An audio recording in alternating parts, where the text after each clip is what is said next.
Dear friends and audience, আমি doctor প্রদীপ Maiti general physician. আজ আমাশয় বা অ্যামিবিয়াসিস নিয়ে কিছু বলছি। এই আমাশয় একটি প্রোটোজোয়া ঘটিত রোগ। অ্যান্টামিবা হিস্টোলাইটিকা বা অ্যান্টামিবা কোলাই বা অন্য প্রোটোজোয়া দ্বারা এটি সংগঠিত হয়ে থাকে। যখন আমাশয় মিউকাসযুক্ত বা রক্তযুক্ত আমাশয় শুরু হয়, পেটে খিঁচুনি, ক্র্যাম্প এগুলি হয়, বমি বা বমি ভাব থাকতে পারে, চোখ মুখ শুকিয়ে যায়। তাই আপনারা এগুলি যাতে না হয় সেজন্য আপনারা প্রতিবারে খাওয়ার আগে ভালো করে হ্যান্ড ওয়াশ দিয়ে হাত ধুয়ে নেবেন, হাতের নখগুলি ছোট করে কেটে নেবেন এবং মেডিসিন হিসাবে বাজারে বহু ওষুধ প্রচলিত আছে, যেমন মেট্রোনিডাজল, টিনিডাজল, অর্নিডাজল, সেকনিডাজল এগুলি রয়েছে। এগুলি একটা করে দিনে দুবার আপনারা 7 দিন গ্রহণ করবেন, অথবা কম্বাইন্ড কিছু ওষুধ রয়েছে যেমন ওফ্লক্সাসিন অর্নিডাজল O2 ট্যাবলেট বা অন্টাফ্লক্স ওজেড ট্যাবলেট। এগুলি আপনারা 5 থেকে 7 দিন দিনে দুবার করে গ্রহণ করবেন।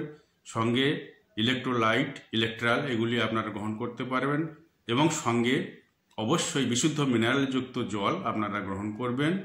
এবং যাদের এই জিনিসগুলি ক্রনিক হয়ে আছে তারা রিফাক্সিমিন 400 এই ট্যাবলেটটি দিনে দুবার করে 7 দিন গ্রহণ করবেন এবং সঙ্গে অবশ্যই মিনারেলযুক্ত জল গ্রহণ করবেন। এবং যদি দেখা যায় এই জীবাণুটি বহুদিন ধরে শরীরে রয়েছে, ছাড়ছে না, সেখানে আপনারা আল্ট্রাসোনোগ্রাফি এবং কোলোনোস্কোপি এই দুটি আপনারা পরীক্ষা করতে পারেন। এবং এই পরীক্ষার পরে যদি কোনো কিছু খারাপ না ধরা পড়ে, সেখানে দেখা যায় অনেক সময় এই জীবাণুটি লিভার পর্যন্ত পৌঁছে যায়। সেখানে লিভারের বহু পরীক্ষা রয়েছে, লিভার ফাংশন টেস্ট বা অন্যান্য কিছু পরীক্ষা রয়েছে এবং কিছু রক্তেরও পরীক্ষা রয়েছে, সেগুলি আপনারা করে শিওর হবেন।